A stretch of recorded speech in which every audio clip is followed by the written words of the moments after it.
Coucou, bonjour tout le monde, je suis Maad Bnijan, votre professeur de français. Bienvenue sur votre chaîne YouTube, Prof Bnijan, qui vous offre toujours des cours de langue de tous les niveaux.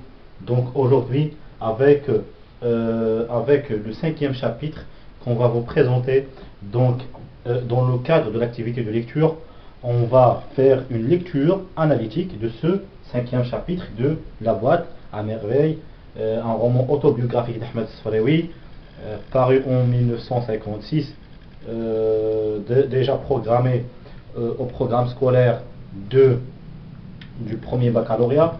Donc on va commencer par le premier événement. Le premier événement de l'analyse du premier événement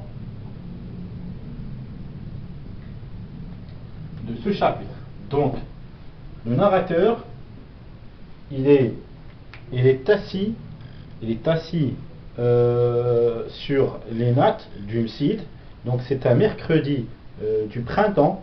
C'est un mercredi du printemps, mais l'atmosphère et le climat de ce jour dans le MSID n'est pas comme les autres jours. C'est-à-dire que la paix est descendue sur le MSID ce jour-là. Donc le jour du mercredi de ce printemps. Donc le fruit est décrit de façon positive pour la première fois. D'accord? Donc le fruit ne frappait pas ses disciples non plus. Donc le bâton de conacier est devenu pour le narrateur comme un décor. Est devenu pour le narrateur comme un décor, c'est-à-dire qui n'a pas de valeur symbolique. Cette valeur symbolique de la crainte, de la redoute, de la violence, de l'agression.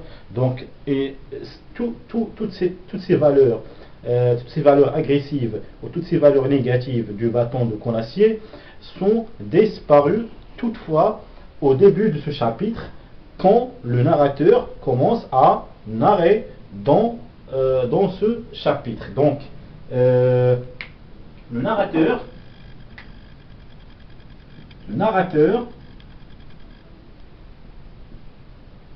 parle positivement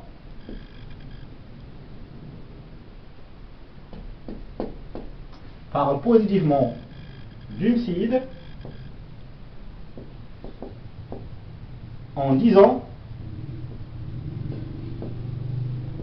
que le bâton du frère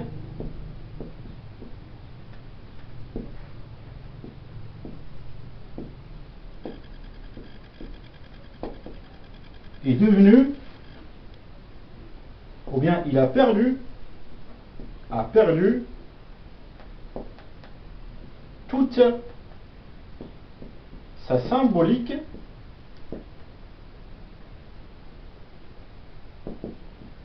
négative.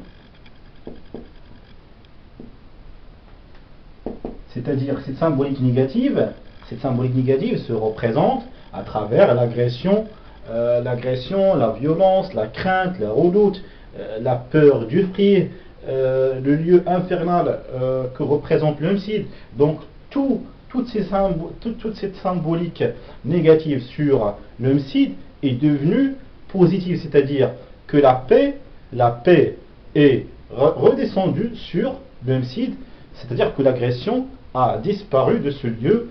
Donc il est devenu un peu aimable ce lieu pour le narrateur.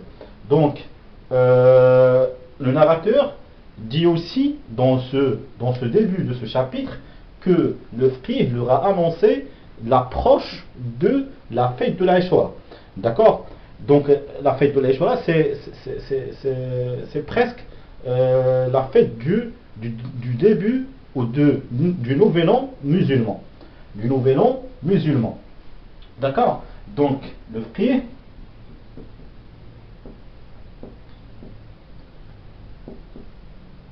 leur a annoncé, c'est-à-dire aux disciples, leur a annoncé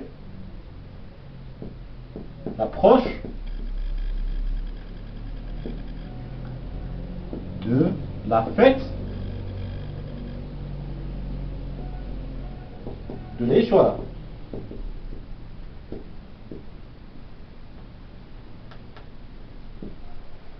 Donc, il leur a annoncé l'approche de la fête de la Aïchoura. Donc, et pour le reste de la journée, ils sont de congé.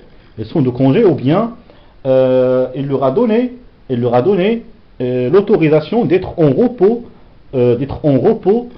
pour le reste de la journée, à l'occasion de cette fête de l'Aïchoura, pour les préparatifs de celle-ci. Donc le frère aussi leur a signalé que ses disciples doivent annoncer ces préparatifs aux parents, à leurs parents, donc pour les aider à bien décorer le msid, c'est-à-dire changer les nattes, etc. Donc il leur a annoncé cette approche de la fête de l'Aïchoura. Donc c'est le premier événement par lequel commence la description dans ce chapitre. Donc on passe au deuxième événement.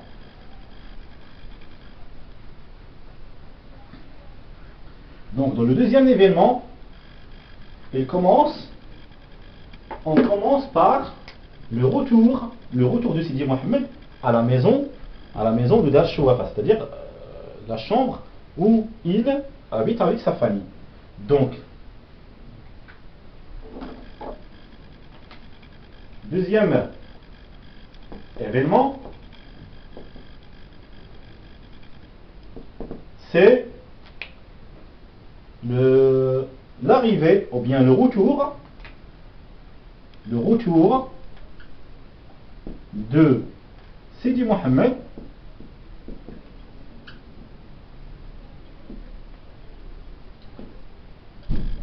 à la maison.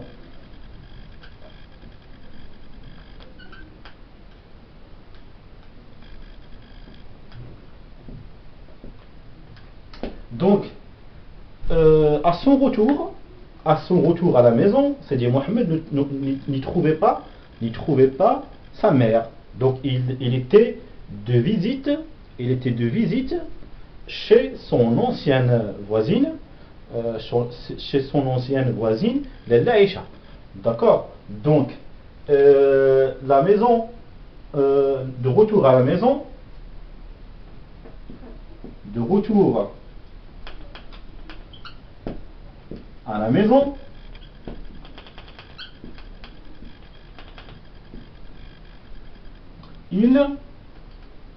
donc je parle de Sidi Mohammed, il ne trouvait pas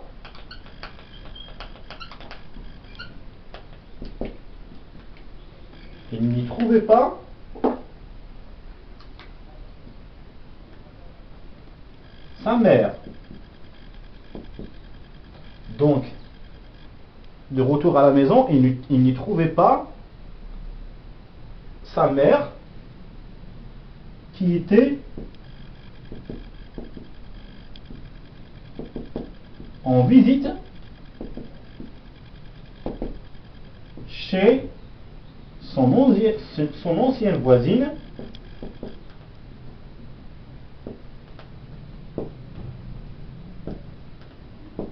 l'Aïcha.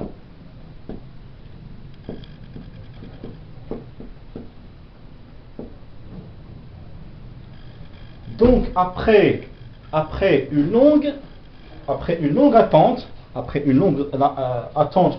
par Sidi Mohammed, sa mère a paru au patio de la Dar Shouafa, c'est-à-dire au vestibule de la Dar Shouafa. Donc il entendait ses pas monter dans les escaliers. Tout d'un coup, la Zoubida, donc la Zoubida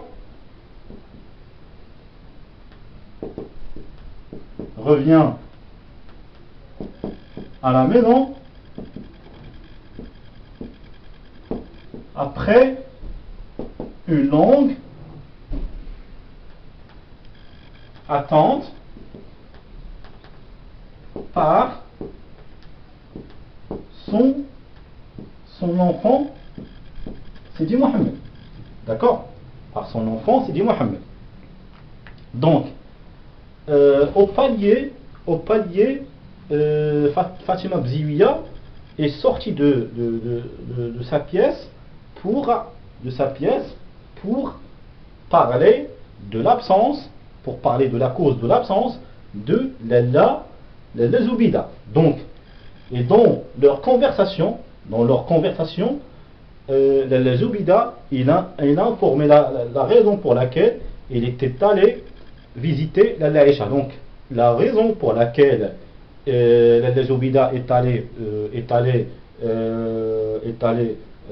visiter Lalla Aïcha, donc c'était son malheur à propos du litige judiciaire qui a affligé sa famille, c'est-à-dire son mari, Monsieur Larbi, qui était en litige avec Abdelkader. Donc, Lalla Aïcha racontait au début de la visite de Lalla Zoubida à elle. Donc, il lui a raconté qu'il a vendu le mobilier de sa maison et ses bijoux pour venir en aide son mari. C'est-à-dire que Lalla Aïcha a vendu sa parure, les bijoux et le mobilier ou bien les meubles de la maison pour aider financièrement son mari à se reconstruire dans son commerce. D'accord? Donc c'était le contenu de la conversation entre Lalla Zoubida et Fatima Bziouia. Donc Fatima Bziouia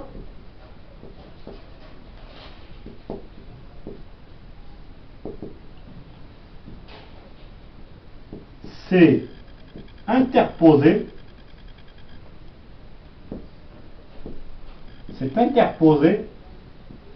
sur le chemin de Lalla Zoubida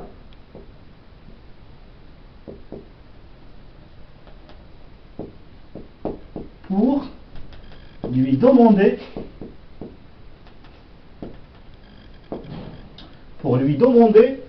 la raison de son absence, bien la raison de sa visite,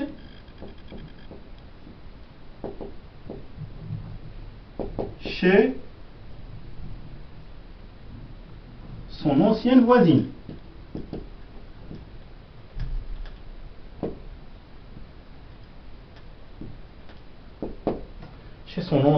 Ancienne voisine. Donc, la conversation. Très bien. Donc, on va continuer notre analyse de ce deuxième événement.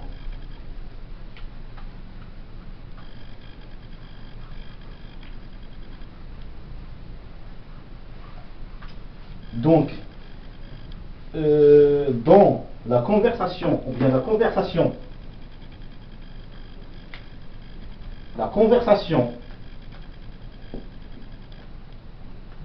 entre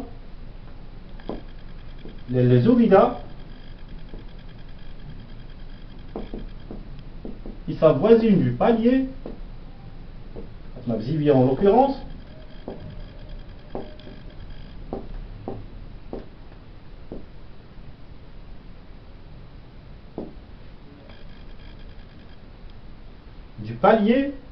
donc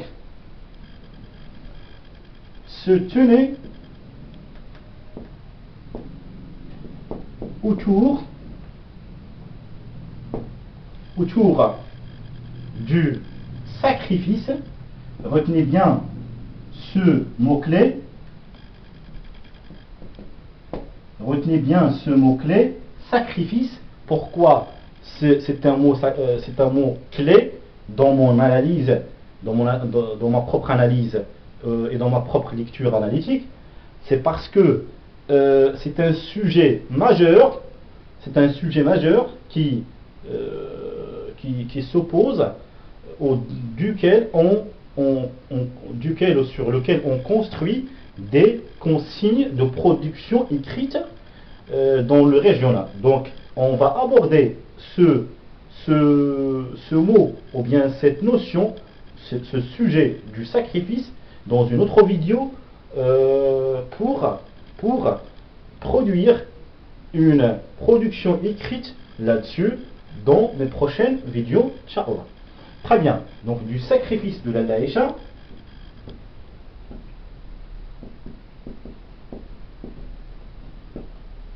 Envers son mari Moulay Arbi.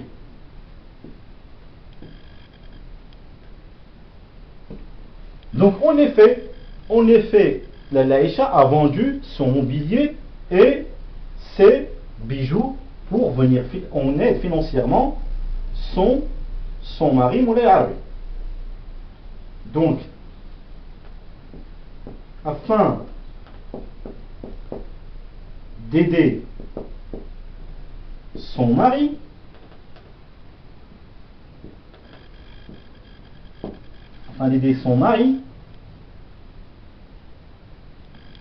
Aïcha a vendu ses bijoux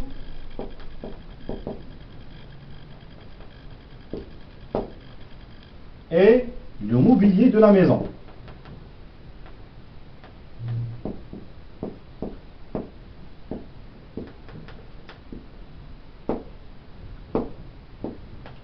Pour que celui-ci, c'est-à-dire son mari,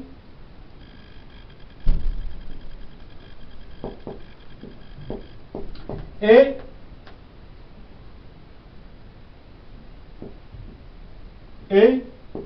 un budget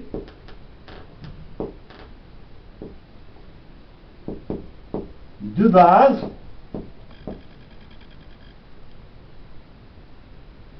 pour reconstruire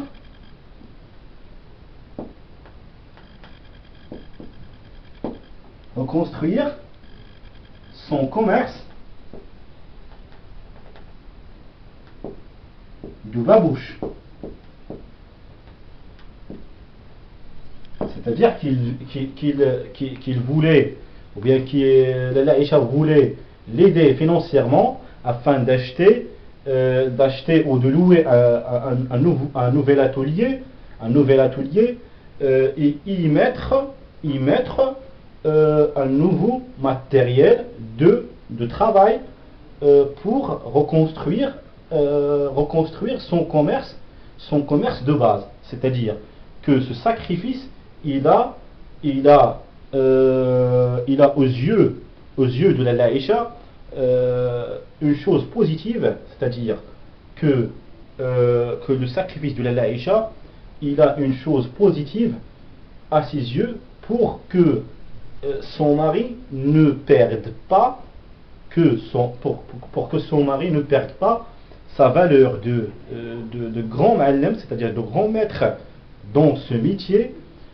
aux yeux de la corporation, c'est-à-dire aux yeux de ses pairs dans le métier. Très bien. Donc, par la suite, après la conversation entre la Zoubida et sa voisine du palier, donc on a entendu, c'est-à-dire que Sidi Mohamed il mourait de faim d'abord, donc il lui a donné quelque chose à manger, mais en lui donnant quelque chose à manger, est revenu à madame, ou bien à Lalla Bziouia, pardon, à Fatma Bziouia pour continuer leur papotage. Donc ils ont entendu tous, ils ont entendu des cris et des pleurs, venant de la terrasse, venant de la terrasse, des autres maisons du quartier. En fait, ces cris et ces pleurs sont l'annonce d'un malheur qui a frappé le quartier où se trouve Dash-Shuwafa. Donc, cette annonce, il nous informe de la disparition de Sidi Abdelrahman le coiffeur. D'accord? Donc, c'est un voisin de la Dash-Shuwafa qui est mort. Donc, c'est ça le troisième événement.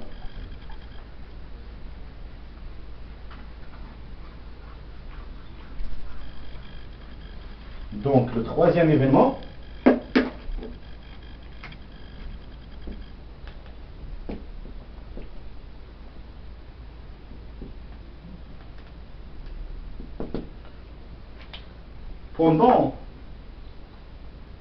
pendant leur conversation,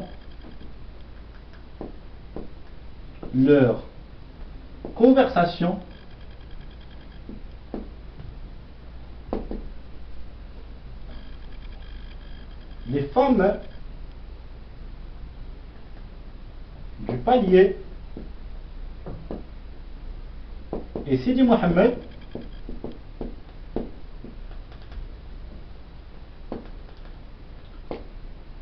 ont entendu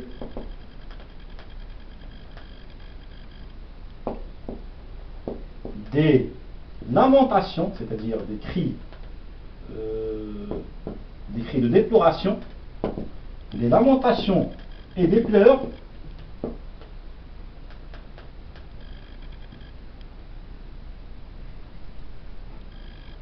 qui ont annoncé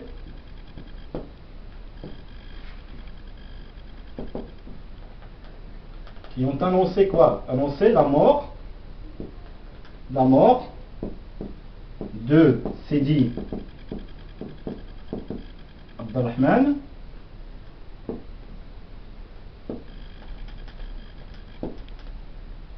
le coiffeur. Ainsi, le narrateur, il nous décrit, c'est-à-dire il nous fait une description, il nous donne un aperçu sur le rituel des funérailles et des obsèques. Donc des femmes qui se lamentent, qui s'arrachent les cheveux et ils se tapent les cuisses avec les mains en prononçant des invocations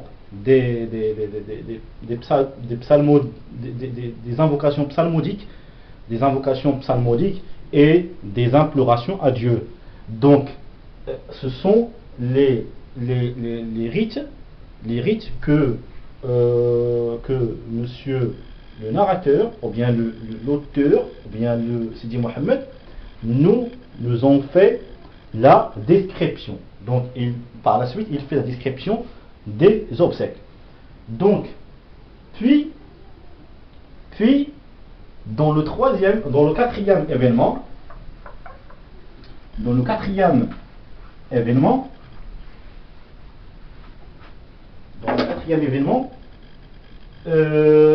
la mère du narrateur et son fils Sidi Mohammed sont de retour à la maison. Le soir, quatrième événement.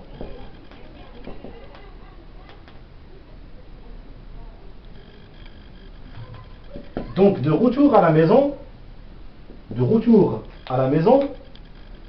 le narrateur ne pouvait pas dormir à cause de son imagination de ses obsèques, de plusieurs obsèques, dans sa narration fictive de ces rituels. Donc il ne pouvait pas dormir. Par la suite, son père vient le consoler, vient soulager sa tristesse par rapport à la mort, à la notion de la mort en général et la disparition de Sidi Abdelrahman. Il vient le consoler avec la narration d'une histoire d'un personnage appelé dans le roman Sidi, parce que le narrateur ne se rappelle plus son nom, donc il le console avec cette histoire, son père. Donc, pour noter ça, on va dire que par la suite,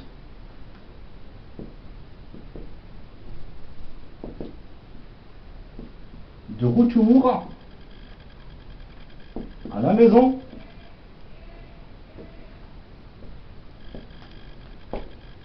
le soir, le narrateur ne pouvait pas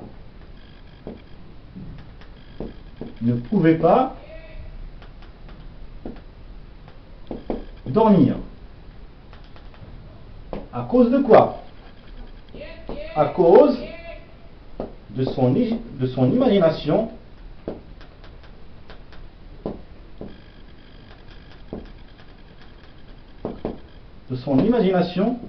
fictive des rituels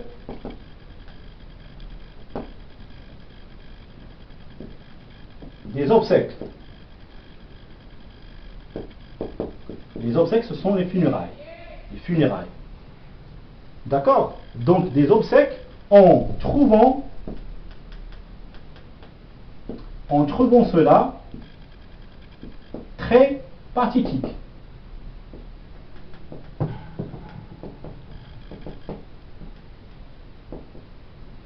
Donc afin de le consoler, comme je viens de vous le dire, son père est venu lui raconter une histoire de Sidi. Donc le personnage Sidi. Donc afin de le consoler, c'est-à-dire soulager sa peine,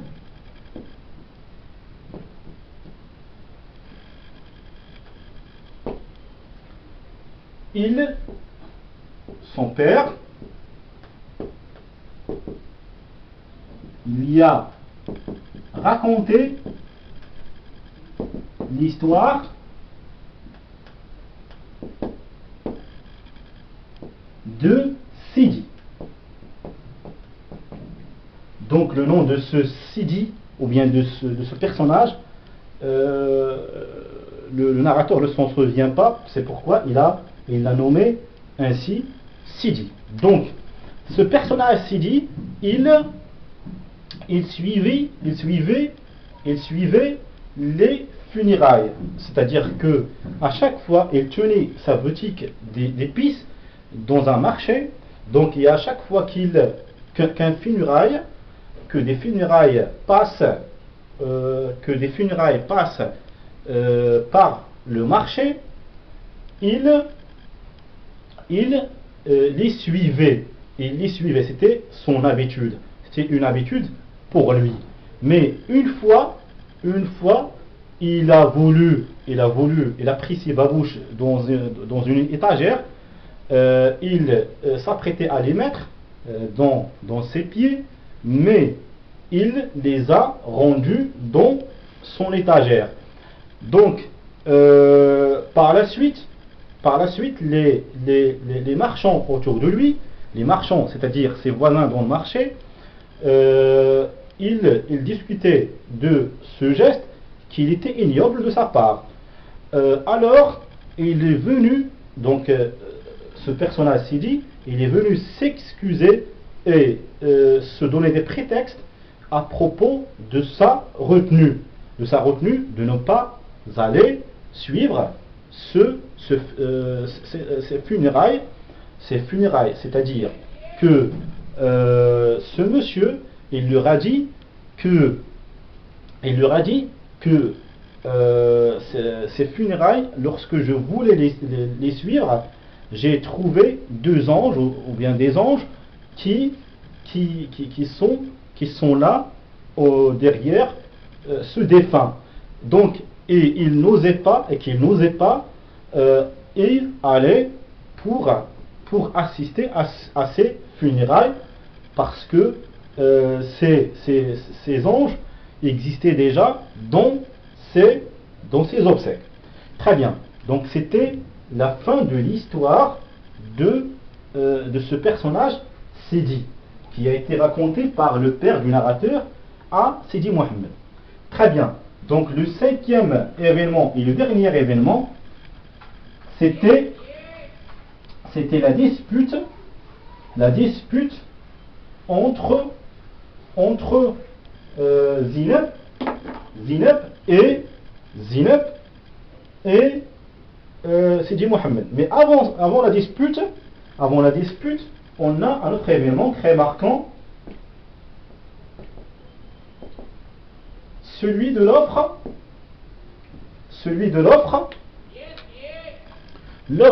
d'une chaîne de cuivre à Sidi Mohammed par sa mère.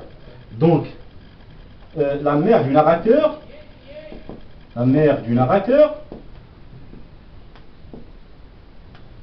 lui a offert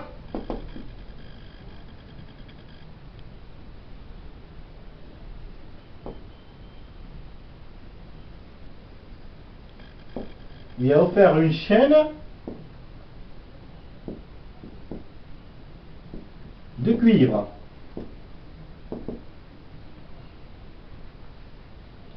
Donc, sa mère lui a offert une chaîne de cuivre.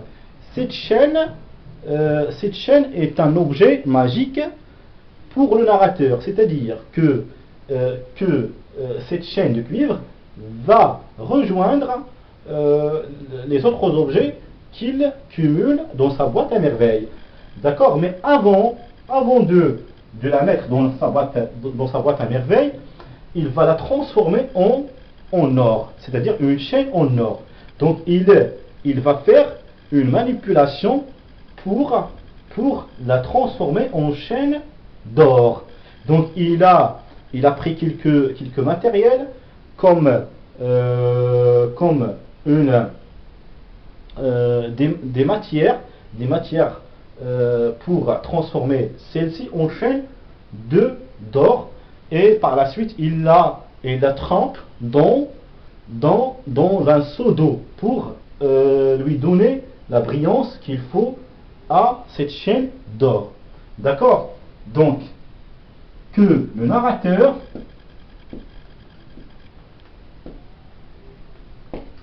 a transformé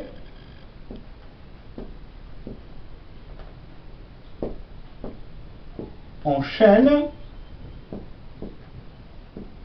d'or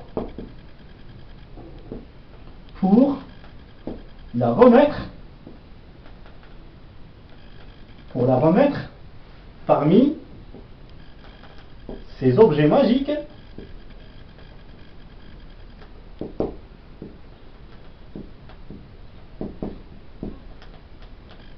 dans la boîte à merveilles.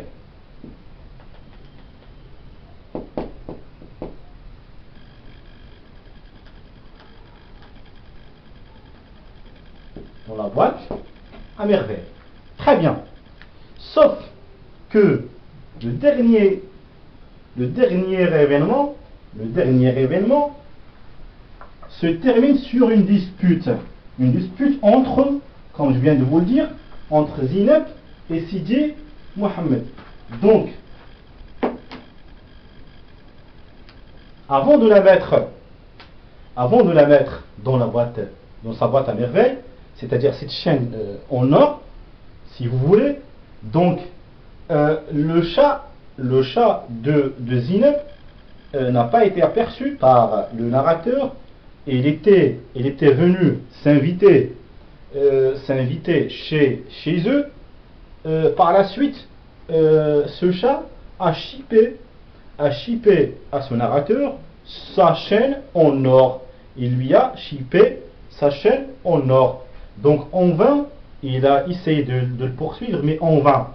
Donc par la suite, le narrateur provoque une dispute, c'est-à-dire une chamaillerie, une bagarre entre lui et Zineb à propos de son chat qui lui a volé cette chaîne en or. D'accord? Donc, sixième événement. Donc, le chat de Zineb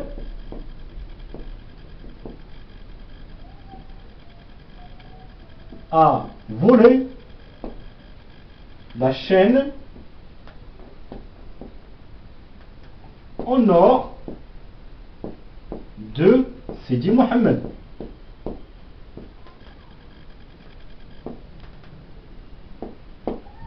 De Sidi Mohammed. Très bien. Par la suite,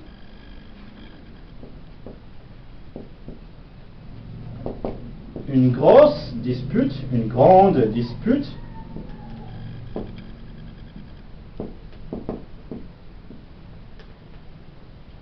s'éclate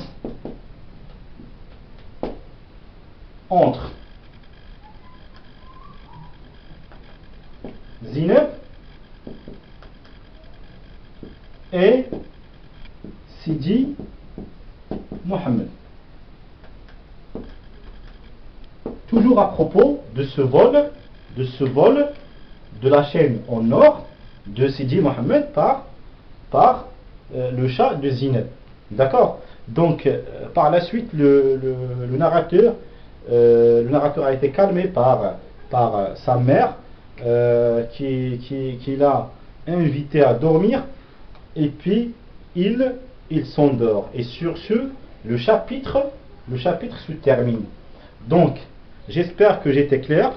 Je vous souhaite une très belle journée et j'espère que vous allez me poser des questions là-dessus, sur ce chapitre, et bien sûr sur d'autres leçons dans les vidéos précédentes, dans les commentaires. Merci bien et au revoir.